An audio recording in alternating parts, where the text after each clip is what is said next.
ये आकाशवाणी है। प्रस्तुत है सुर्खियों में। इसके अंतर्गत आज सुनिए पश्चिम बंगाल में विधानसभा चुनाव के चौथे चरण से जुड़े मुद्दे और घटनाक्रम पर विशेष कार्यक्रम। 4 राज्यों तमिलनाडु, केरल, पुद्दुचेरी और असम में जहां विधानसभा चुनाव का शोर थम गया है, वहीं पश्चिम बंगाल में अभी 5 दौर का मतदान बाकी है। चुनावी शोर के बीच पश्चिम बंगाल में मतदाताओं को अपनी अपनी तरफ रिझाने के लिए सत्ताधारी तृणमूल कांग्रेस और भारतीय जनता पार्टी ने पूरी ताकत लगा दी है। चुनावी दौड़ में कांग्रेस वामपंथी गठजोड़ भी शामिल है, लेकिन मुख्य मुकाबला भारतीय जनता पार्टी और तृणमूल कांग्रेस में माना जा रहा है। इसलिए वोटरों का समर्थन हासिल करने की होड़ में यही दोनों दल ज्यादा नजर आ रहे हैं। इस बीच राज्य के मुख्यमंत्री और तृणमूल कांग्रेस की प्रमुख ममता बनर्जी को चुनाव आयोग ने नोटिस देकर उनसे जवाब मांगा है। चुनाव आयोग ने ममता बनर्जी के इस बयान का संज्ञान लिया है, जिसमें उन्होंने केंद्रीय बलों के जवानों पर बीजेपी के समर्थन में वोट डलवाने का आरोप लगाया है। बाद में तृणमूल कांग्रेस के एक प्रतिनिधिमंडल ने चुनाव आयोग से मिलकर आरोप लगाया था कि बांग्लादेश सीमा पर तैनात सीमा सुरक्षा बल के जवान स्थानीय गांव वालों को डरा धमकाकर भारतीय जनता पार्टी को वोट डालने के लिए दबाव बना रहे हैं। चुनाव आयोग ने नोटिस में कहा है कि बीएसएफ पर आरोप लगाना दुर्भाग्यपूर्ण है। बीएसएफ देश की बेहतरीन फोर्सेस में से एक है। बीएसएफ पर सवाल उठाना गलत है। इसके साथ ही चुनाव आयोग ने कहा कि सीमा सुरक्षा बल पर आरोप लगाना दुर्भावनापूर्ण है। चुनाव आयोग ने सीमा सुरक्षा बल को देश की बेहतरीन फोर्स भी बताया है। इसके पहले एक और नोटिस में आयोग ने ममता बनर्जी के इस बयान का भी संज्ञान लिया है। ममता बनर्जी ने कहा था कि सीआरपीएफ वोटरों को उनके पक्ष में वोट डालने से रोक रही है। चुनाव आयोग ने ममता बनर्जी को ये दूसरी नोटिस भेजी है। इसके पहले आयोग ममता के उस बयान पर भी नोटिस भेज चुका है, जिसमें उन्होंने अल्पसंख्यक समुदाय से एक होने की अपील की थी।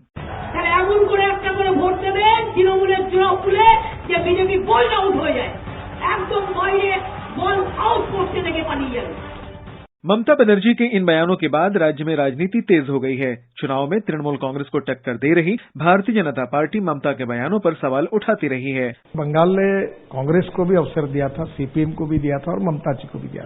मैं बंगाल में काफी घुमा हूं। अब बंगाल की जनता चेंज चाहती है और विकल्प के रूप में भारतीय जनता पार्टी और केंद्र में जो हमारी सरकार ने काम किया वो देखते हुए लोग हमें पॉजिटिव वोट देंगे और ममता जी के लिए नकारात्मक वोट देंगे। राजनीतिक जानकारों का मानना है कि बाकी चरणों के मतदान के दौरान भी राजनीतिक रस्साकसी बढ़ती रहेगी। इस बीच राजनीतिक जानकारों की निगाह ममता बनर्जी के जवाब पर टिकी हुई है।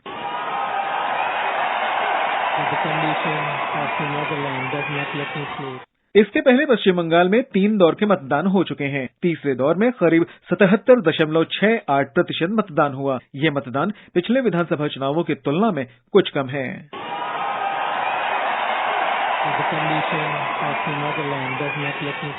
पश्चिम बंगाल से सटे असम में 3 दौर के मतदान के साथ ही 126 सीटों वाली विधानसभा का चुनाव पूरा हो गया है। राजनीतिक दलों और मतदाताओं को अब 2 मई का इंतजार है, जिस दिन ईवीएम मशीनें खुलेंगी।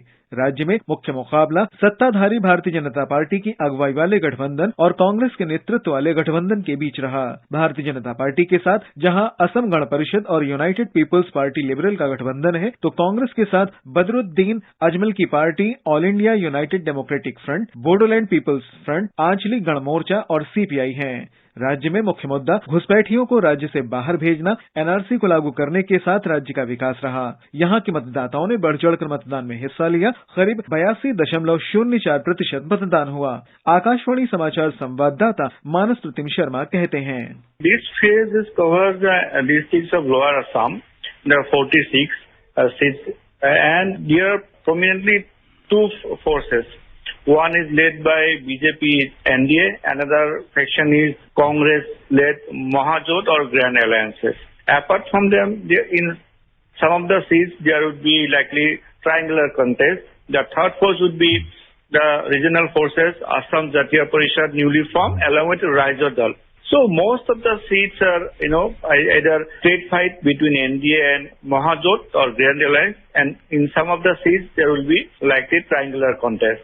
दक्षिण भारत के प्रमुख राज्य तमिलनाडु की 234 सदस्यों वाली विधानसभा का भी चुनाव 6 अप्रैल को एक ही चरण में पूरा हो गया। राज्य के करीब 72.79% मतदाताओं ने अपने मताधिकार का इस्तेमाल किया। राज्य में प्रमुख मुकाबला पारंपरिक डीएमके और एआईएडीएमके गठबंधन के बीच ही रहा। एआईएडीएमके के साथ जहां भारतीय जनता पार्टी का गठबंधन है, तो डीएमके के साथ कांग्रेस और वाम मोर्चा का गठबंधन रहा। मैदान में अभिनेता कमल हसन की MNM और विजयकांत की पार्टी DMDK भी रही। राज्य में श्रीलंकाई तमिलों के मुद्दे पर जहां दोनों प्रमुख गठबंधनों की राय एक नजर आई, वहीं नई शिक्षा नीति के तहत त्रिभाषा फॉर्मूला लागू करने और उसके जरिए कथित तौर पर तमिल भाषा को किनारे करने का मुद्दा भी चुनाव अभियान के दौरान छाया रहा।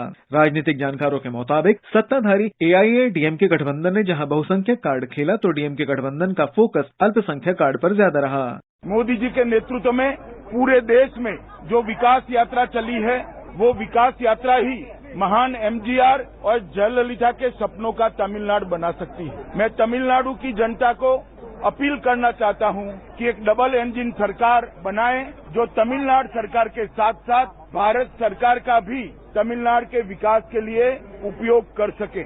तमिलनाडु से सटे केंद्र शासित प्रदेश पुदुचेरी की 30 विधानसभा सीटों का भी निर्वाचन 6 अप्रैल को ही खत्म हो गया। राज्य विधानसभा की 3 सीटों के लिए केंद्र सरकार नामांकन करती है। राज्य में मुख्य मुकाबला बीजेपी गठबंधन और DMK गठबंधन के बीच रहा। राज्य में दोनों गठबंधनों ने बेरोजगारी और कोरोना से निपटने के साथ ही बिजली पानी की समस्या के मुद्दे पर चुनाव का सामना किया। भारतीय जनता पार्टी के साथ जहां पूर्व मुख्यमंत्री N रंगासामी की पार्टी AINRC का गठबंधन है, तो DMK के साथ कांग्रेस और CPI है। राज्य में करीब 81.7% मतदाताओं ने अपने मताधिकार का इस्तेमाल किया। आकाशवाणी समाचार संवाददाता चिदम्बरम नाथन कहते हैं, Strict COVID protocol was observed in Puducherry. The voters were sanitized, checked, screened for their temperature, and they were given a gloves. Infirm voters were taken into the polling booth with the help of wheelchairs, and special arrangements were made to bring the voters, senior citizens, to the polling booth. Puducherry former Chief Minister Narayanasamy, NR Congress leader, and Tattajavadi candidate Mr. N Rangasamy, BJP Lawspet candidate Mr. Swaminathan, Embalam Congress candidate and former Minister Mr. Kandasamy, DMK legislator and Villanur candidate Shiva, among others, exercised their franchise.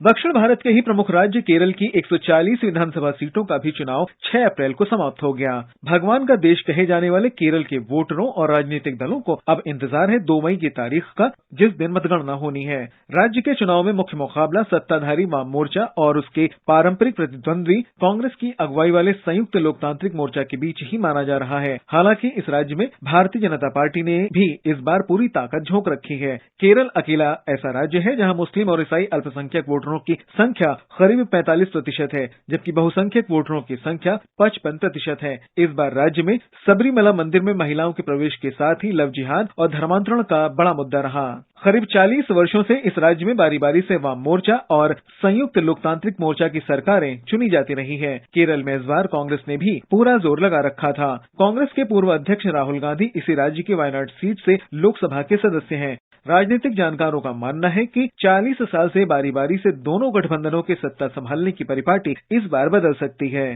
देश के संपूर्ण शिक्षित राज्य केरल के करीब 81.92% मतदाताओं ने अपने मताधिकार का इस्तेमाल किया है। आकाशवाणी संवाददाता मयूषा M कहती हैं, In 2016 Assembly election, the voter turnout in the state was 77.53%. This time, the northern districts of Kerala, Kannur, Kozhikode and Palakkad recorded the highest voter turnout. The Nemam, Vattiyurkava, Kazhakottam, Koni, Palakkad and Manjeshwaram constituencies were strong triangular fighter zone between the 3 major fronts, LDF, UDF and NDA, also recorded high polling. Polling was peaceful across the state barring some minor clashes reported at different places.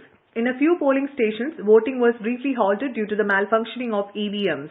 COVID protocol has been strictly adhered across the state. COVID patients and quarantined voters cast their votes in the final hour of polling.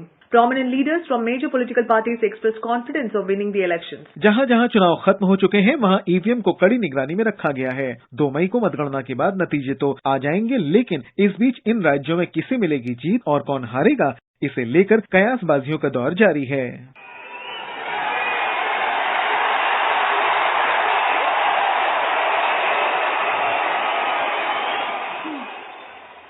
अभी आप सुन रहे थे पश्चिम बंगाल में विधानसभा चुनाव के चौथे चरण से जुड़े मुद्दे और घटनाक्रम पर विशेष कार्यक्रम। ये कार्यक्रम आकाशवाणी के समाचार सेवा प्रभाग द्वारा प्रस्तुत किया गया। इसे आप हमारे mobile app news on AIR पर भी सुन सकते हैं। कार्यक्रम के संबंध में अपनी प्रतिक्रिया आप हमें ईमेल कर सकते हैं। पता है AIRNSDtalks@gmail.com। कार्यक्रम दोबारा सुनने के लिए लॉग इन करें हमारी वेबसाइट newsonair.com।